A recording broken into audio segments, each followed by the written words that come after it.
The following podcast is recorded and produced by Emerge, a media creators co-op, in affiliation with the network at bicbp-radio.com.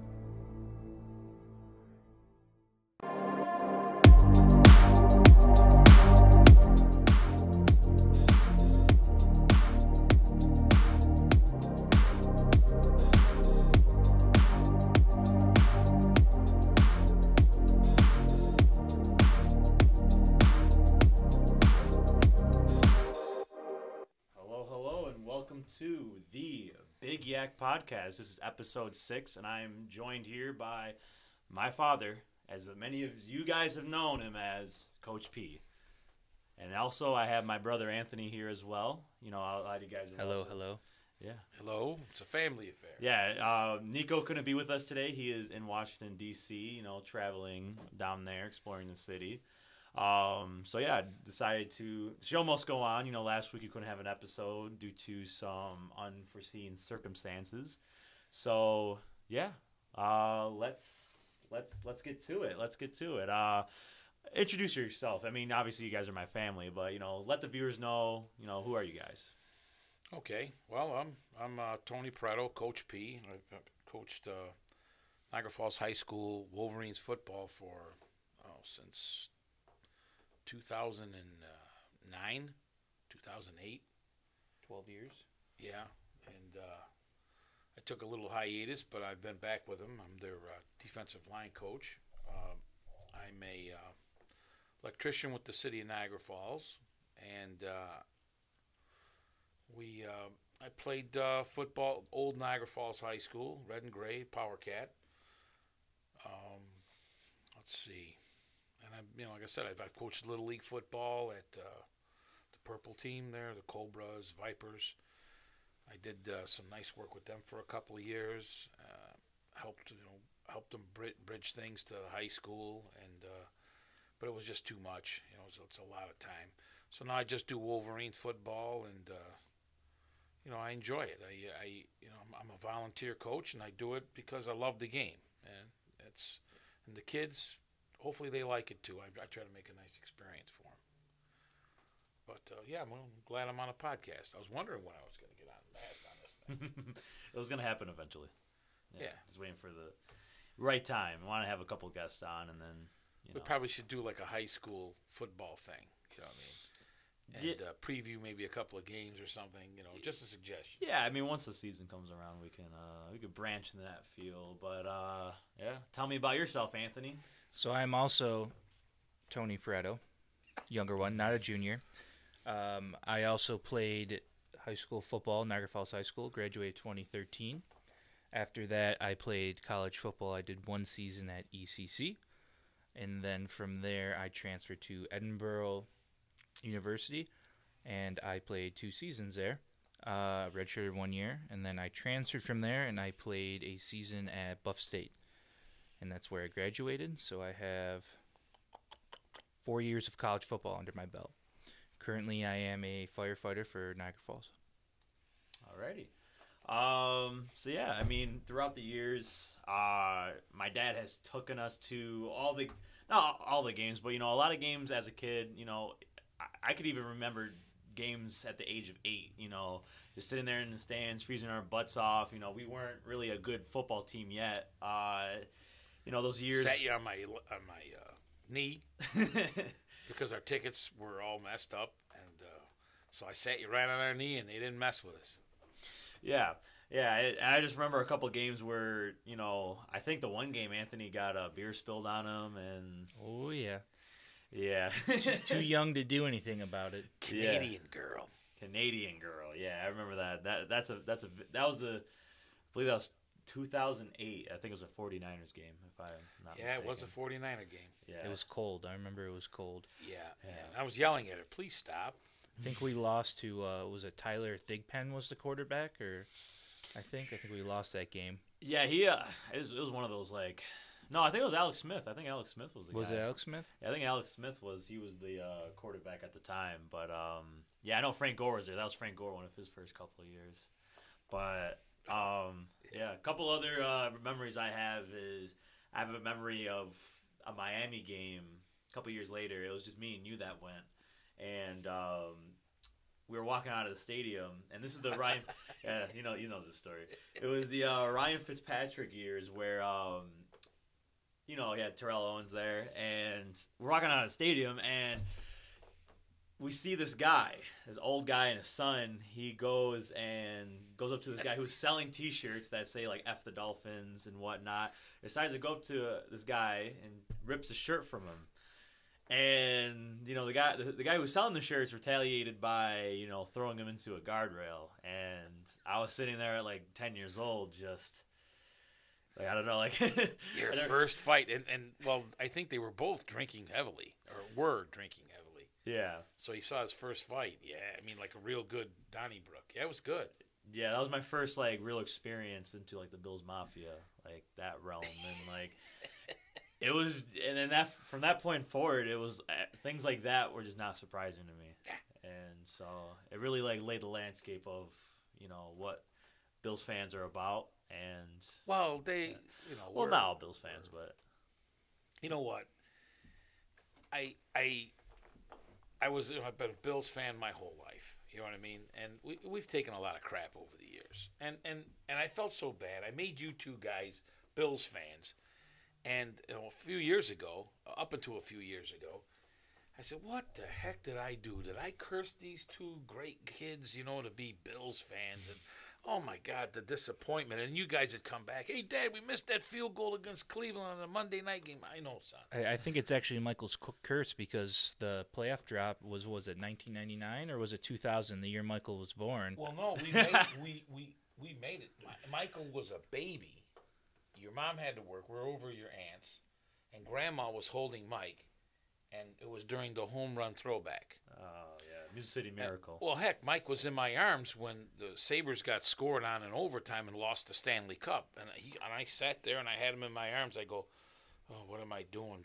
Maybe I should have made him a different fan. But, it's you guys, I took you to games. You saw how it was, how great the fans really are, and how diehard we really are. And you guys now have adopted it. You bleed red and blue, and it's all good. You know what I mean? The thing is now we have really something to go. We're scary good now. So we'll see how it all goes. We won't get cocky. You know what I mean? 20 years in the making. It takes a while. You know what I mean? It takes a while. It could have been a little faster. I think when Ralph Wilson got towards his older age, and he kind of stepped away. He was a meddlesome owner, and I think when he stepped away. And they let the general manager do his job. It's kind of amazing. Like he seems to be hitting on all these draft picks, and even in the guys in the later rounds, even the punter, the guy who's holding the ball, they seem to be making a show at St. John Fisher. So we'll see.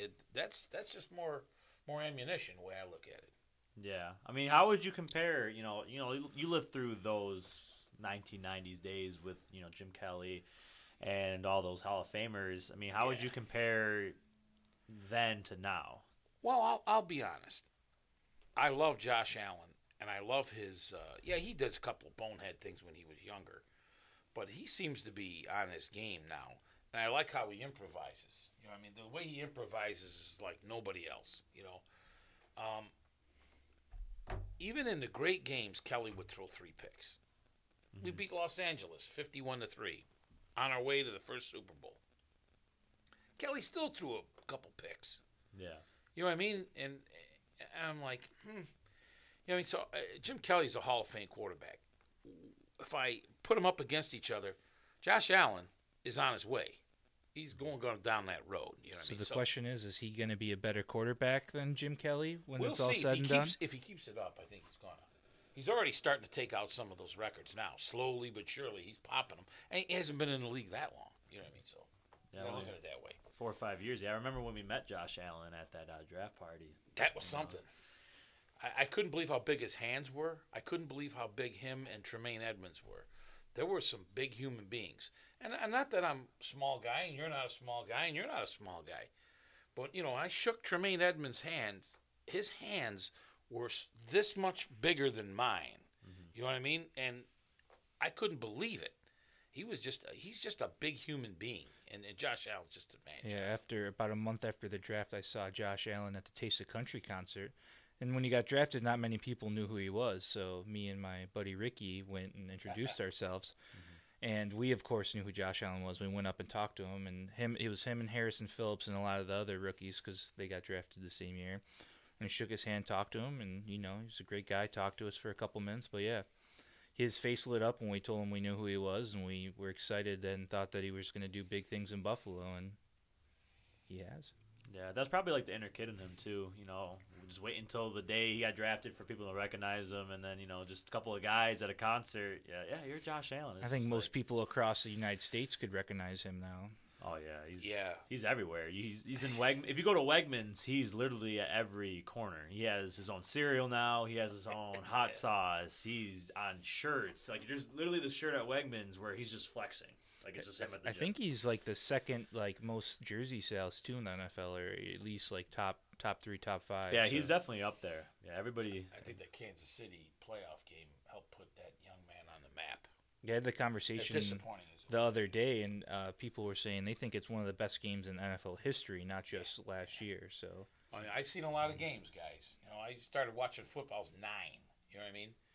And I'm as old as the Super Bowl. So Super Bowl 57, I'll be 57 years old 6 months later. But that's if I ever forget, I can always go, hey, the Super Bowl. I know that's how old I am. But anyways, what they've got going on now is just unbelievable.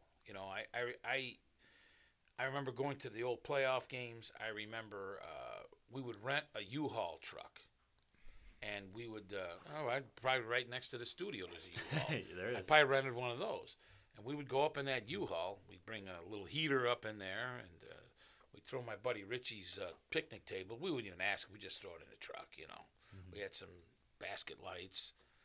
And my mom, my aunts, they would cook up a storm. And we'd pull the ramp out of the back, and we'd walk up and down the ramp. And I'll tell you something. It was cold outside in Orchard Park, Buffalo. But it was warm in the truck. And we would tailgate in there. And then we'd peel all our clothes off or on, and we'd go into that game, and how about usually we won. That cold game we went to in December, where you tried making the chili and you couldn't keep the fire lit because that was the coldest game I think I've ever been Same to. here. Yeah, I got to be honest, guys. I went to a lot of games, and I never felt like I just felt horrible. That was the Patriots game. I think we lost too. Yeah. Right? Damn wind, man! It's brutal. You're better off when it's windy like that to wear like rain gear, because the rain gear cuts down on the wind just penetrated us and tore us up. Yeah, it's crazy. Speaking about going to playoff games and whatnot, you did go to Super Bowl 26. Talk about your experience of going to a Super Bowl. Well, I'll tell you what. When you're a sports fan and you're a diehard, some people like you might be a Yankees fan, and they say, "Man, I have to get to Game 7 in a World Series," or I got to get to a Yankee Stadium for a World Series game. I've known some people that have done that. If you're blessed enough to have the wherewithal to go down there. But as a football fan, you want to go to the Super Bowl. You want to pay your pilgrimage to the Super Bowl. And I got to do it. And for like some ridiculous under $400 because I was a season ticket holder. And anyways, a letter came in the mail. I sent the money in for 2. You only got 2 tickets. I owned 4. You were able to get 2. I sent the money in. It came 8 days before the championship game. We had to play the Denver Broncos at home in Orchard Park. And I got this letter, and I opened it up. It had the Bills thing, and I opened that letter up, man, and it was like, oh. The golden ticket. It was like Charlie Bucket and the golden ticket. I opened that thing up, and it says, "You are a winner," in red letters. You will pick up your tickets on this day. And I took the day off of work just to pick the tickets up. It was a few days after I got that letter. And it was a thrill. When I got out of there, they were trying to buy my tickets. Scalpers outside the stadium, out in the street, trying to buy my tickets. And I was second row from the end zone. I got on the CBS feed. And I was on TV. All my family saw me. Even my uncles in Vegas saw me. Because they just happened to be watching the pregame. And there I was on TV. Had my Zubaz on. It was fantastic. Cold. It was colder in Minnesota than it was in Buffalo because we left the morning of the game.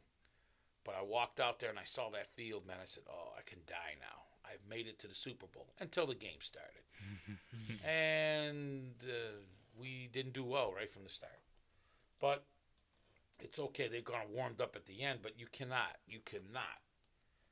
do all those turnovers. You cannot create all those chances for another team to come back and bite you like that. And then you catch, and they did. They caught fire in the fourth quarter. Well, what happened to the other 3 quarters? I can't explain it.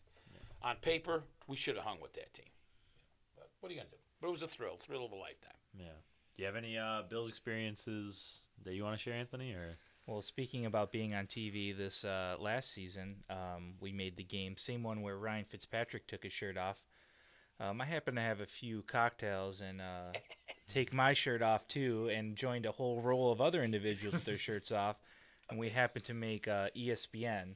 I can't remember what game it was. It was one of the last games of the season, but yeah, there was about 20 of us with their shirts off in the end zone. Jet game? Might have been the Jets game. It's either the Jets or I think the Panthers game. Yeah. And we made ESPN, a bunch of drunken idiots holding each other's shoulders and made ESPN. So it's pretty cool. Yeah. So we're going to move on to the rest of our show. We're going to go on to the 2-minute drill, a segment that we like to do on this podcast. So I'm going to set the timer, and I'm going to ask, these questions are going to be for both of you guys. Usually me and Nico either do it to just one of our guests, but since we have 2 new guests on, we're going to ask you guys at the same time. So let's get into it. Alrighty. 3, 2, 1, go. So the NFL has came out with new alternate jerseys and helmets. What was your guys' favorite? Would you say? You got Bengals, Jets, Eagles, everybody. Half the league has I like the Bengals. Yeah, the Bengals helmet is pretty sweet. That white with the stripes kind of looks like, something out of Las Vegas. It kind of looked like it. I really wish the Bills would have came out with the red helmets and did the all red or the throwback, with the jersey. But we'll have to wait and see what happens next couple of years. Yeah, my favorite was definitely, I like the Houston helmet too, the red helmets. They look good. Recently, Julio Jones has just signed a 1-year deal with the Tampa Bay Buccaneers. Is he over or under 500 receiving yards? I would say under, just because there's so many offensive threats there. I mean, you got Godwin, who's going to come back, Mike Evans. So I don't think he's going to have that much of an impact. I mean, he does have Tom Brady thrown to him, but looking at what he did with Tannehill, he couldn't stay in the field, so I really doubt that he will. Okay. I think he's going to go over 500 yards. 500 yards, right? Yeah. He's going to do over 500. Okay. Yeah. Even if it's 525, he's going to do it. Yeah. So recent news, we even got some breaking news today about Deshaun Watson, Cleveland Browns quarterback. We talked about him a little bit on the show. Very hot topic, to say the least. He's been suspended 6 games. That's just for now. With the NFL appealing, could be longer. How many wins will you see the Browns have if it stays at 6 wins for the season? I think they're like a 8-9 team now because of the season. Yeah, I mean, I don't think they'll be too good this year, especially with all his controversies. He probably doesn't have his head in the game, so it's going to take him a little while to get adjusted. But I think that suspension should be a lot more compared to some of the other ones that have gone on in recent years. Yeah, I think if he gets suspended for the year, which they're upholding the suspension, the NFL, they're going to drop the hammer on him. They're going to take him out for the 16 or 17 games now. They're going to try to take him out for the year. They're done. You'll be lucky to get 6-7 wins out of him. Yeah. Buffalo Bills running back Zach Moss has looked incredible in camp. Should he make the 53-man roster this year? No. He's got a lot of work to do. They're not going to cut Cook, the rookie. No. They're not going to cut him. They spent a pretty good, 3rd-round pick on Unless the he guy. can start playing special teams, I doubt it, because Singletary, they said, is still going to be the lead back, and I don't know if I could see them keeping him, playing him. So. Oh, I think he'll be the last cut if they do cut him. I mean, if they have room, but they're not dressing a lot of, they're not dressing a lot of tight ends now, and they're not dressing a lot of running backs. So yeah, it's going to be tough for him to make the team. Alrighty. So yeah, that was our 2-minute drill. Thank you guys for participating in that. We still had about one more question that we wanted to get to. So you didn't beat Jason Vranick's record, but because he was able to get all 5. We also have 2 people, so Yeah, I mean, I guess we'll let it slide. But people that watched the last show with Jason Vranick, young ladies, don't be scared of that crazy looking mustache. But he's really a great guy. There actually, I do want to share this one question that I had. It was buried in here. Go ahead. This is for you, Dad. Who can bench more in their prime? You or Jason Vranick? I feel like that'd be... Yeah, Vranick blew me away. I'm benching. I was... Yeah, no, he's a workout. He's a maniac, so I can't, Yeah, I didn't know if you had a different answer, wanted No, to that kid lived in the weight room. I chased a lot of girls. So. Chasing mom? No, this is well before I met him. I chased a few ladies in the early days. I think I had my brain in the wrong spot. I wish it wasn't like the same way Vranick's brain is tuned in. So yeah, gotcha. All right, so let's move on to our next topic. We're going to talk about fantasy football now. And before we get into what I want to talk about, over this past week, we had fellows that do a podcast here at Emerge, Tank Lettieri and Dylan Cardinale. And, I'll even throw a shot at you, Nick Flincham, because, you come on the show as well. He's also a co-host. My buddy, Nick Flincham? Yeah, your buddy, Nick Flincham, yeah. The one that we used to make fun of that cart lady? And... Yeah, he would love your stories, yeah. That one? Yeah, okay. Yeah, so I'm just going to call you guys out. I'm answering the call as you guys put it as. Call them out. So I'm going to propose to you guys the Emerge Fantasy League. I want to face you guys, and I know you guys made a shot about my brother and my dad helping me out with drafting my teams, but they've never done that before. They're going to be in their own, doing their own thing. But well, if anything, Mike, you've helped me draft because I'm computer illiterate, but that doesn't mean I don't know the game. Yeah, because you just draft every Bills player that can be drafted in fantasy team. Well, I've been cutting back. You know what I mean? Drafted Cole Beasley, I think, 3 years in a row. I don't do it no more. Yeah, I wouldn't. Is he even signed with it? No, I wouldn't recommend it. Poor Cole, nice guy. Yeah. He's asking too much money from what I hear. So he thinks he's royalty. Yeah. But so I'm calling you guys out, and I'm ready to accept the challenge. Let's do. Okay, so Lettieri's a hockey player, right? No, he's not a hockey player. I think one of his people in his family is a hockey player. But Okay, so Tank Lettieri, he's the big guy, right? His dad's Tony? I think so, yeah. Yeah, okay. Well, Dylan's the big guy. Yeah, I know, but, you had to get him away from the water bottle first, you know what I mean, on the sideline. Come on, get in there, boy, we need you. Big as a house. And I'm like, I don't know. Yeah.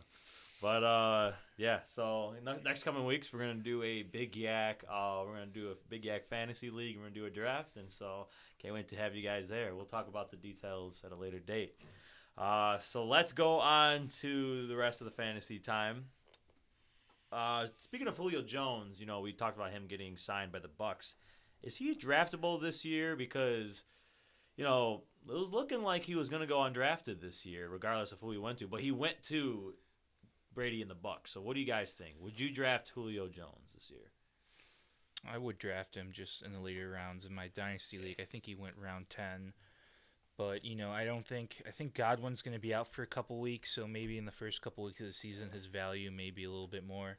And obviously you have Brady throwing him the ball, so I think he's draftable. I wouldn't probably spend an early round pick on him, maybe mid to later, but who knows? People didn't want to draft Antonio Brown last year, and when he did play, he did put up good numbers, so yeah, he could revive his career, I guess. What about you, Dad? Would you draft Julio Jones if you were?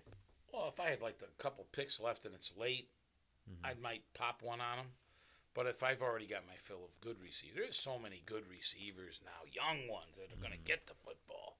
You know what I mean? So it's I may not. Today's Brady's birthday, by the way. I want you guys. Happy birthday, Tom Brady! And I wish he was retired. think we all do. The more you say that, the less he's gonna. Oh, I know. The guy's 10 years younger than me. I can't get out of bed. He's throwing touchdowns. Something wrong with that picture. Yeah. Let's talk about another receiver, a familiar receiver that we have here in Buffalo, Stephon Diggs. Where do you draft Stephon Diggs this year? Is he a first-round pick receiver, or would you wait till the second round, or maybe even the third round? I think he would be a late first round, early second round pick. I mean, he's still going to get the touches and put up the numbers. And it's Western New York, so people are crazy about him, and they probably will draft him. Just like Josh Allen will probably go first overall. Mm-hmm. I have to agree. He's late first. He's a second rounder. Not that he's not worthy of it. He is, but he faces a lot of double teams. And, I mean, you see what happened in Kansas City. They were watching him, and they left a few other guys. The Gabe Davis show happened. Gabe Davis show happened, and he ate them alive. Mm-hmm. I think Gabe Davis is somebody you should look at in the second round. That young man has got a lot to prove, and he keeps on trying to do it. So he's in good shape. Put on a lot of muscle this year. So yeah, I mean, I know a lot of people who, like last year, I don't even think he was drafted last year in most leagues. So people who have a keeper league can draft him and only sacrifice like their last pick in the draft. I know somebody that is doing that. Yeah, in my dynasty league, you can have a rookie or a first-year guy send your practice squad, and somebody was able to keep him, so ended up working out well for him. Yeah. Speaking about another Bills receiver, I want to talk about him. Isaiah McKenzie has also had a really good camp. And even last year, we saw so many flashes of him, especially the New England Patriots game, where he was just going off.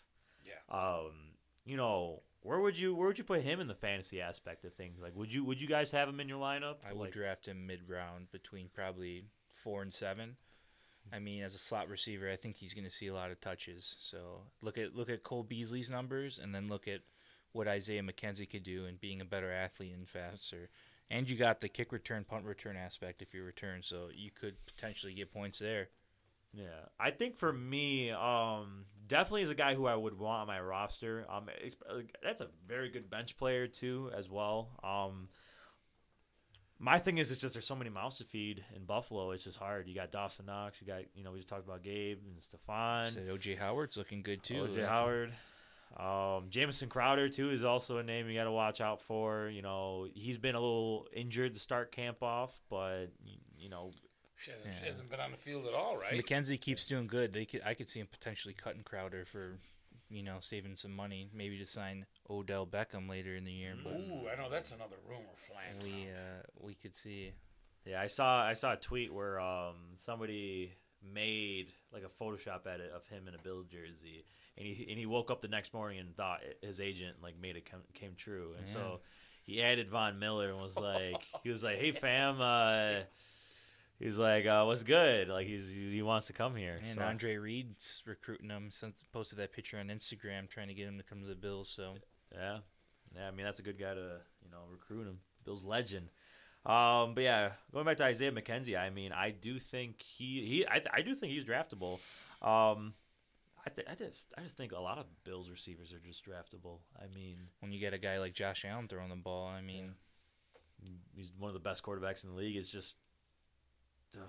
Yeah, and that's why I believe Stephon Diggs, going back to that, I think he is a first-round pick too.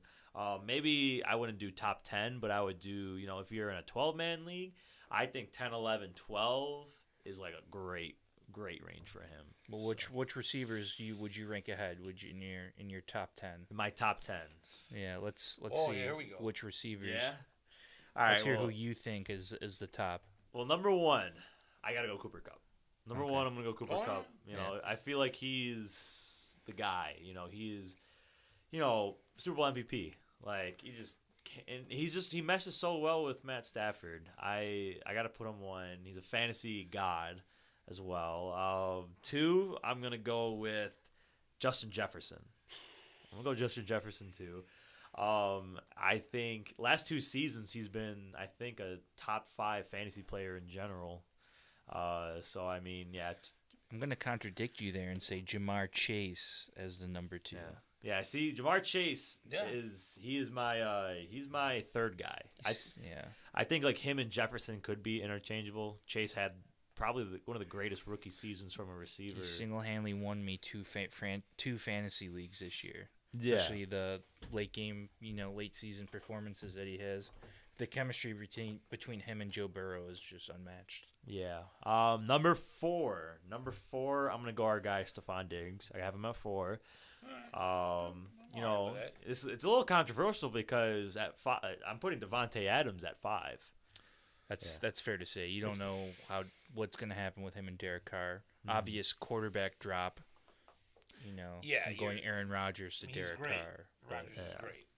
Like, I'm not going to count Derek Carr out, but I mean, obviously Aaron Rodgers is going to be most likely an undisputed Hall of Famer. I know the Raiders made the playoffs, but if the Jets didn't blow that game, that late game touchdown in overtime, the Raiders probably wouldn't even win to the playoffs. So I didn't think they were good enough to be in the playoffs, and I look at, like, if you're looking at a division, that West, San Diego's improved. Kansas City's always tough. Yeah, Russell Wilson in Denver.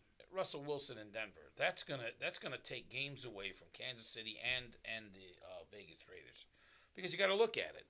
These guys now have another foe to deal with, and Wilson, once he gets his legs under him, and he's improvising and stuff, and he gets to know that.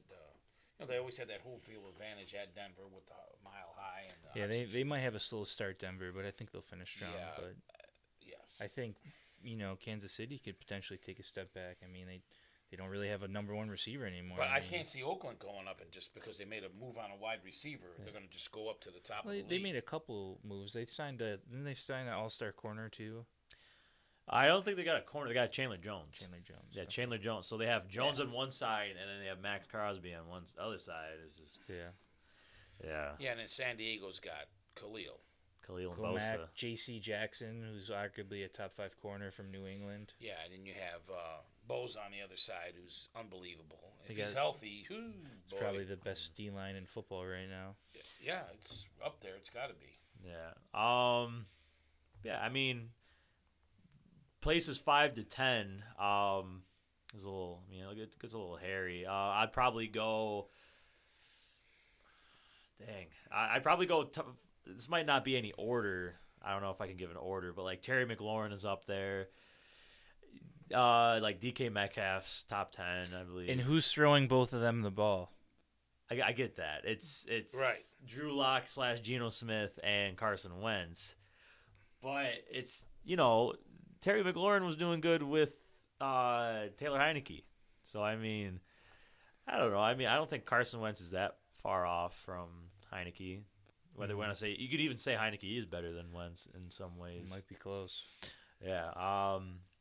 But yeah, Deontay Johnson I think is up there just for his PPR, aspect. Yeah, he especially I don't know how so much with Mr. Trubisky, but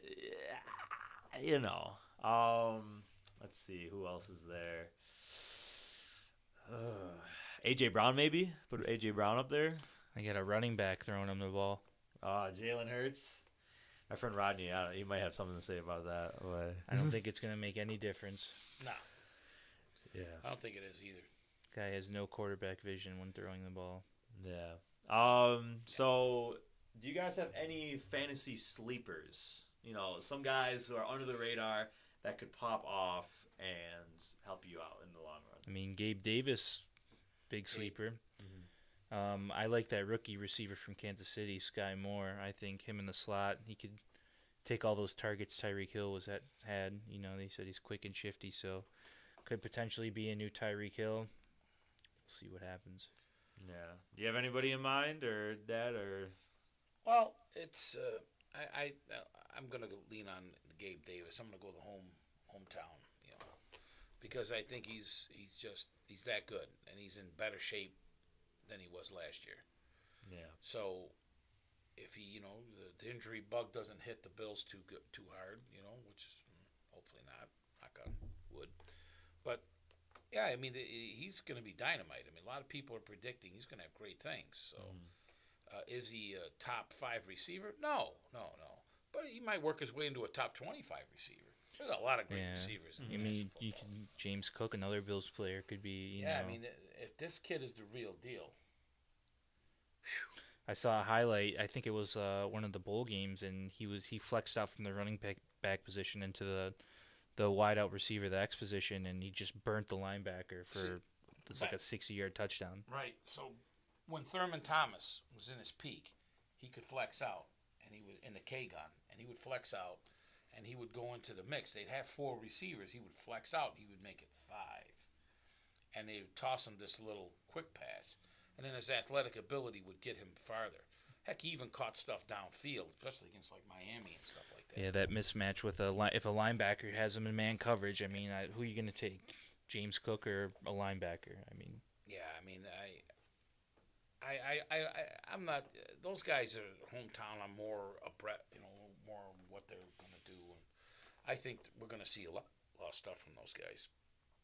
Both of those receivers, running back and receiver. Yeah. For me, my fantasy sleeper, to anybody who's out there, I mean, I don't know if you can call us a sleeper or not, but I'm going to go Travis Etienne with the Jacksonville Jaguars.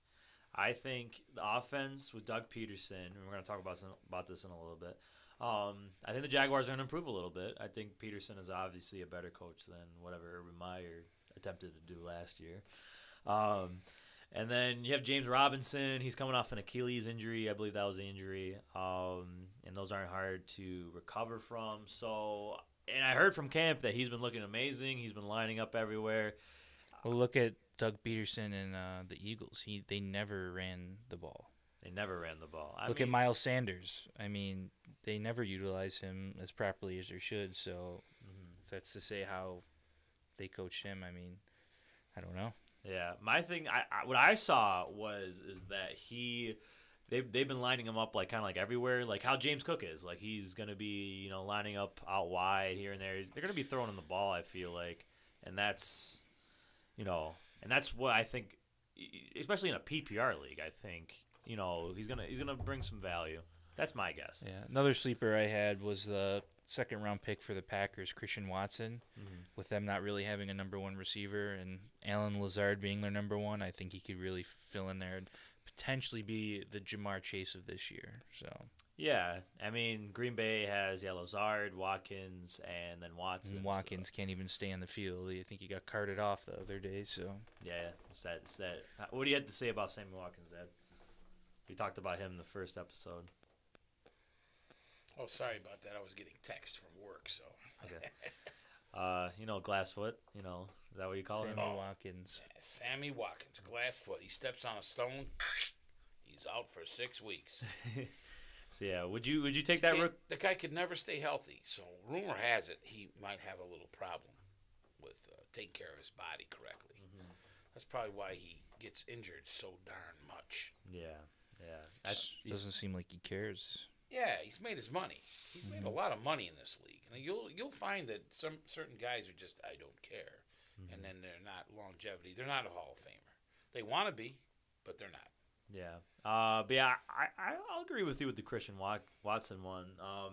Yeah, I'm not entirely sold on Alan Lazard being that number 1 guy for Rodgers. So I mean, Rodgers has a theme of developing the young guys. He helped make Devontae Adams what he was. Sure, Lazard was undrafted too. So yeah, I mean he's shown some good moments. It's just I don't know if he has it to be a number 1. That's why I think I agree. Watson definitely has. I think I don't know like that North Dakota State. I mean they have some good prospects that come out of there like Carson Wentz and whatnot. So and he's also very big too. And Rodgers. Likes his big receivers. He likes his big receivers. So yeah, no, I'll agree with you. Can I make a prediction about Rodgers? Yeah. This coming season will be his last season in Green Bay. Be his last season? Yeah, he's gonna go. Yeah. I think they traded his guy away. I think that was the start of the breaking back. Well, I believe he signed with intentions that Adams was still going to be there. Yeah, so that too. Yeah. And they that publicly owned team or whatever they call themselves. They should have went to the Super Bowl the last couple of years, and for some strange reason, they've been lacking something.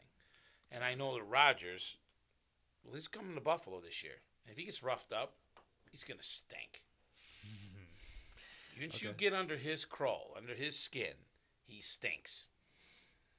And that's just the way it is. You got to get under his crawl, you got to knock him down, and you'll see, he'll be like, oh, I'm going to go do Jeopardy. Okay. Mike, Whatever game. what do you think about the running back battle there? Do you think Aaron Jones is a higher fantasy pick, or would you take the other guy? Oh, A.J. Dillon? A.J. Dillon. I'm seeing A.J. Dillon ranked pretty high in some of these fantasy rankings. I'm going to say Aaron Jones is going to obviously be the week 1 starter, I think. I just fantasy-wise, drafting A.J. Dillon is a good idea. He's like, I feel like Green Bay has that situation just like Minnesota where, their starting running backs get hurt here and there, and that backup is just so valuable. But the thing about Dillon is they like Dillon in the heavy packages and whatnot. Yeah, go in the red zone. He scores a lot of touchdowns. And yeah. I think for right now, I think this season I'm gonna go Aaron Jones, but I definitely running backs don't have a long tenure in the NFL, so yeah. So I'm gonna go Aaron Jones for right now, but I think A.J. Dillon will be the future guy. Yeah. All right, so let's go on to another segment. This is a little special segment because we are in our Hall of Fame week. Hall of Fame game is tomorrow, and then we have the induction ceremonies this weekend. I'm going to ask you this first, Dad. Who in this Hall of Fame class is worthy and who is not worthy? I know you have strong opinions about Tony Baselli. I remember you telling me this the other day. Baselli is not a Hall of Famer. Okay? Okay. He didn't play incredibly long time. Wasn't he the left tackle for the Ravens? No, he was the Jaguars. Yeah.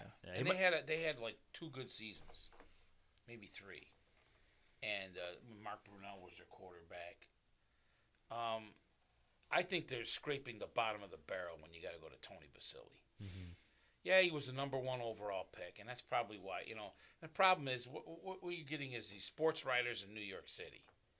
That's why you got like Harry Carson's a Hall of Famer. The guy didn't do crap. I'm gonna be totally honest. Why do you not put Steve Tasker in the Hall of Fame? Mm-hmm. Okay, Cornelius Bennett should be in the Hall of Fame. After he left Buffalo, he had great seasons with Atlanta. You don't, you look at the stats and you look at the impact on the game. And he might have held out a couple of pass rushers. But that team was horrible after that. Then he left. He hung it up. I don't think he's worthy of it. What about Dick Vermeil, the coach, he's worthy. What about Kelvin Johnson? Do you think he's worthy of the Hall of Fame? Yeah. When the time comes, yeah. Yeah, I think so. Megatron, right? That was his nickname? Yeah, he was Never was went great. to the playoffs, but Yeah, but I think the he only team played stunk. 8 seasons. But Yeah, the team stunk. What are you going to do with that? Yeah. I'm just like looking at this, Hall of Fame class, and it's just very underwhelming. I think, they're getting some of these guys, as you said, they're getting some of these guys out of there before, because I think like we have Peyton Manning and Calvin Johnson. you have the list in front of you. Run through the list real quick. With this class? Yeah. Yeah. So we have Tony Baselli, tackle, wide receiver Cliff Branch.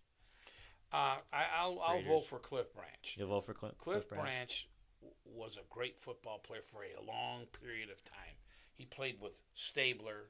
He played with crappy quarterbacks like Mark Wilson, good quarterbacks like Jim Plunkett, and he deserves. I mean, I don't know why Cliff Branch and even took Swan and Stallworth from Pittsburgh a long time to get in there, and I think I really think that these sports writers or whoever vote for this stuff. A lot of these guys are out of New York City.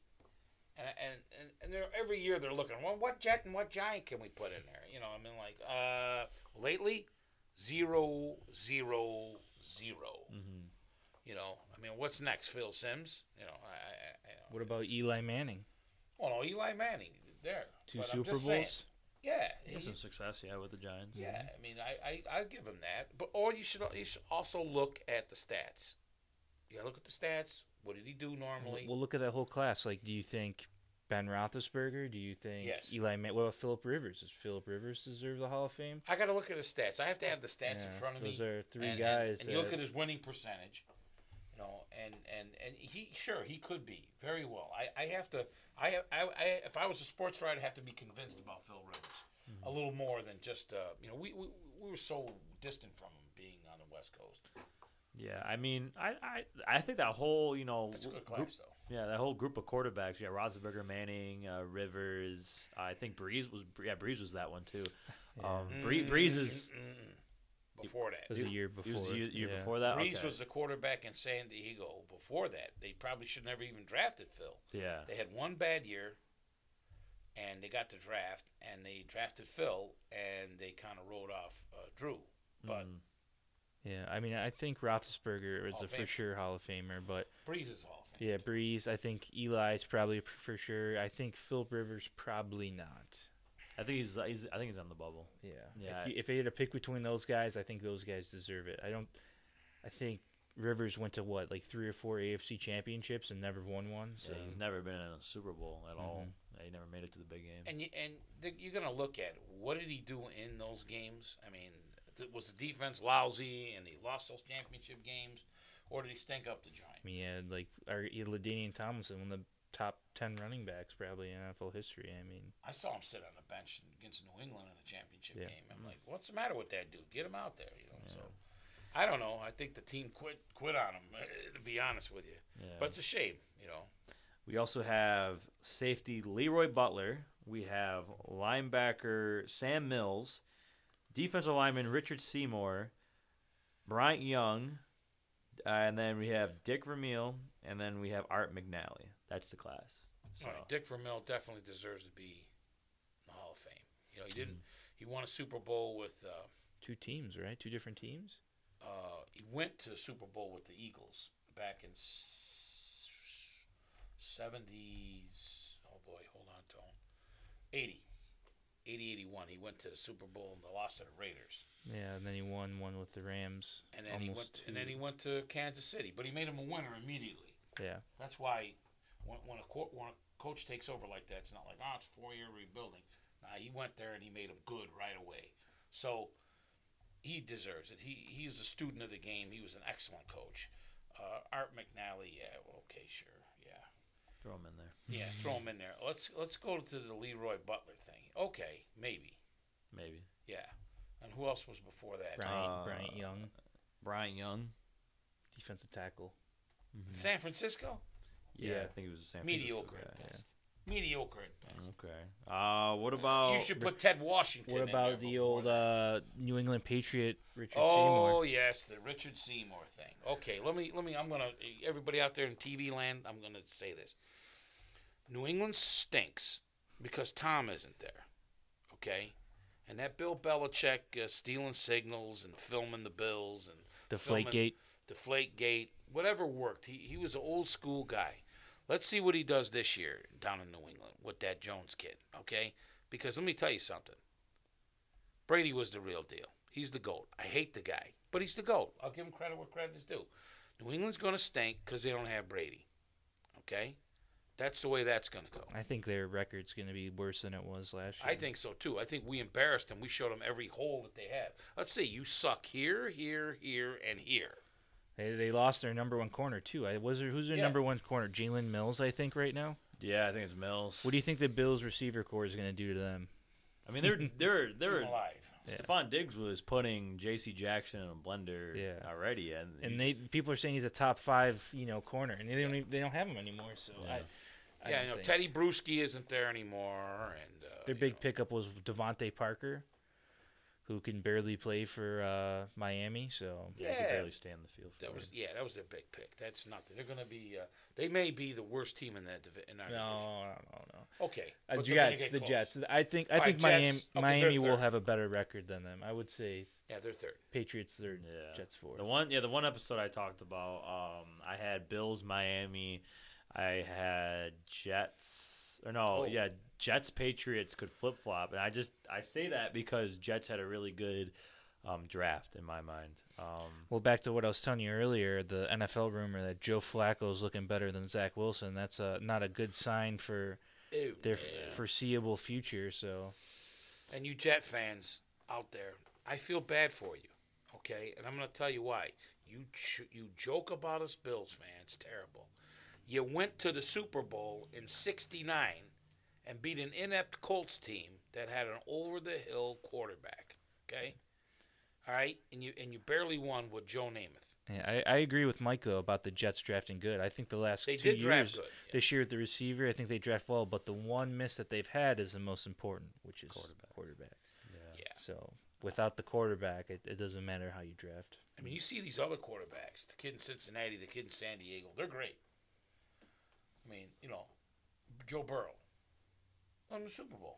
Oh, I think Trey Lance is going to have a good year too. Another fantasy sleeper possibly. I think he'll be pretty solid for And the he's Niners. a double threat. Once he gets that passing game down, he'll take off like Josh Allen. He'll make plays. So with they his feet. compared him to as the next Josh Allen. Oh, yeah, we'll see. But again, you better watch out for San Francisco too. They didn't. The Rams, they're still going to be punch drunk from the Super Bowl win. So you could see some stuff go crazy there. Yeah. So, yeah, we got our first football game of the season. I know it's only a preseason game. We're not even going to see some of the starters. Like Trevor Lawrence isn't playing. Travis Etienne, James Robinson isn't playing. I don't think Derek Carr is going to play for the Vegas Raiders. But, I mean, we got a couple guys we're going to see. We're going to see first-round pick. Both of the Jaguars' first-round picks, Trayvon Walker and Devin Lloyd, both two highly touted guys. And then Raiders, they didn't even have a first or second-round pick, so we don't really have a lot of we have a couple day 3 guys. I think the only good thing coming out of this game is some possible prop bets you might be able to make. Yeah. Yeah, you can bet on this game if you go on FanDuel or DraftKings or any of those apps. Even though it's a preseason game. But, yeah, I mean, I'm just excited. Yeah, maybe they have Adams out there just to have some chemistry with the playbook. But we'll see. I don't know if they want to risk him getting hurt or not. Yeah. Well, usually with that Hall of Fame game, I mean, some people play the starters, some of them don't. I think nowadays... I think you should play him a series. Well, they only play 3 games now, so, I mean, you might want to think about it with I think the you should one-game play. runs. I think you should play some of your guys like your quarterback needs timing. At in a least game one. situation. Well, at least one series. One series. You get him, and you give him the hook. You know what I mean? And but they've got the immortal coach Josh McDaniels. He's immortal. Oh, he's the best. Okay, like I said before, without Tom, you're none. Yeah, and then Josh McDaniels and Doug Peterson. It's gonna be. I like Doug Peterson. Yeah, it's gonna be interesting. Watching them to coach their new teams and whatnot. But yeah, it's just the Hall of Fame game. It's it used to be the 5th preseason game, and now it's the 4th preseason game. So yeah, you'll probably see starters for them come out next week. But this week is no Trevor Lawrence. None of the big guys are gonna be out there. Is the Bills' first preseason game next week? Yeah, it's next Friday, I want to say. Okay. So, yeah, not this Friday, the Friday after that. So, yeah. They're going to have a game in the middle of the afternoon again, aren't they? I don't know. I think we got Colts' first game. I think the first game might be at night. I think I could be wrong.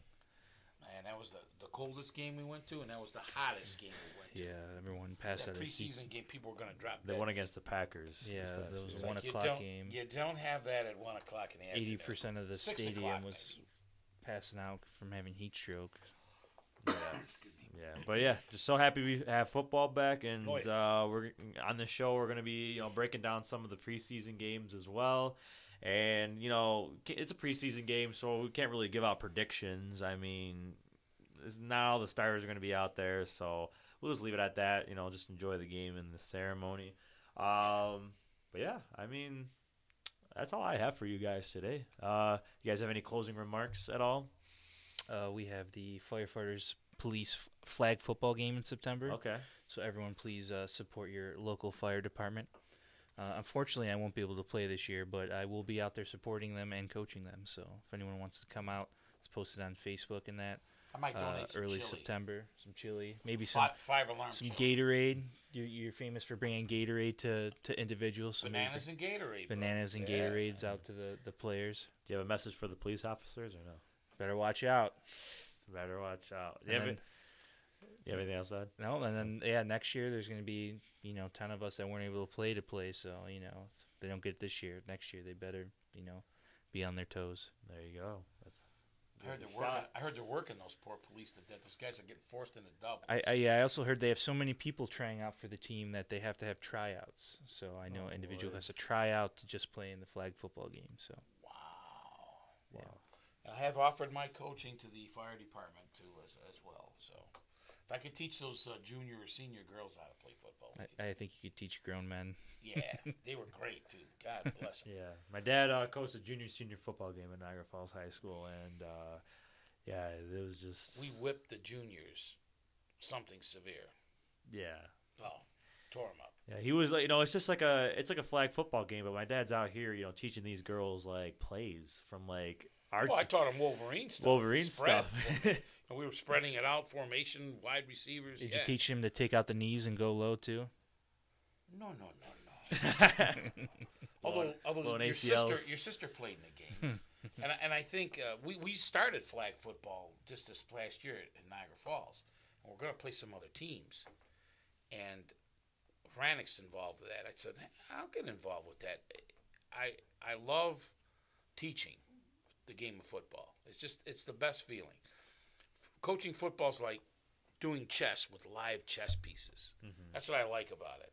And it's one of the best thrills I could ever ask for. By the way, the Wolverines start practice on August the 20th. Yep.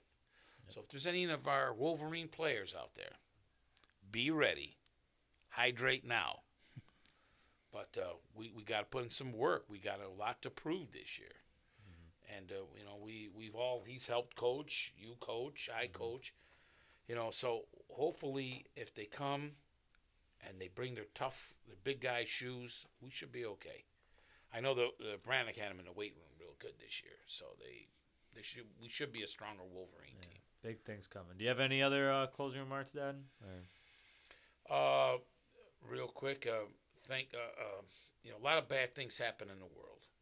Sometimes daily. You look at it, and there's a lot of stuff that happened locally that wasn't so great. Mass shootings, stuff like that. Football is and sports in general are a way to get away from that stuff. And when you look at like the Bills, it's like a good guy versus bad guy thing. Mm-hmm. I think if you get into the sports, you could take your minds away from maybe your life isn't so great. That's why a lot of people put their teeth into the Bills. They bank a lot on the Bills because they're an underdog team. Not an underdog this year. Yeah, you're right. Mm-hmm. But turn to sports, get into sports, have your young kids get into sports, and it's good. It teaches them everything you need to know, good versus bad. It teaches you camaraderie. It's one of the best things. So any kind of sport, football seems to work really well like that. Maybe it's because of the 11 on 11. But if you can get your kids involved, we are low on concussions. There are more kids in soccer that are getting concussions right now than we have in the last couple of seasons with football. We don't have a lot of concussions, so have them cry out for football. It's getting that time of the year now. So, all right, sounds good. All right, yeah. Thanks for having us on. Yeah, thanks for having us on. Of course, had to have you guys on. So yeah, that's all I got here for the 6th episode of the Big YAC podcast. I want to thank. Got a shout out, Coach Bass. We're here for you, babe. Yeah, Coach Bass. Shout out, Coach Bass. We're with you, babe. Woo. I want to thank Mr. Morano and Emerge for again letting us use the facility. Also, I want to thank everybody for the support so far. We got some numbers back, and everything has been very, very positive. So. Is the Big YAC T-shirt coming out soon? Big YAC merch is coming out. Just trying to get a little bit more fan support, a little bit more numbers, and then we're gonna have some merch coming soon. And then also next week I'm gonna have Nico back in the saddle as well. He's coming back from Washington D.C. He went and saw The Weeknd, in concert. So happy to share his experience with that. Oh God, a half hour about The Weeknd. Yeah. Also want to thank Matt Johnson, the BIC BP network as well.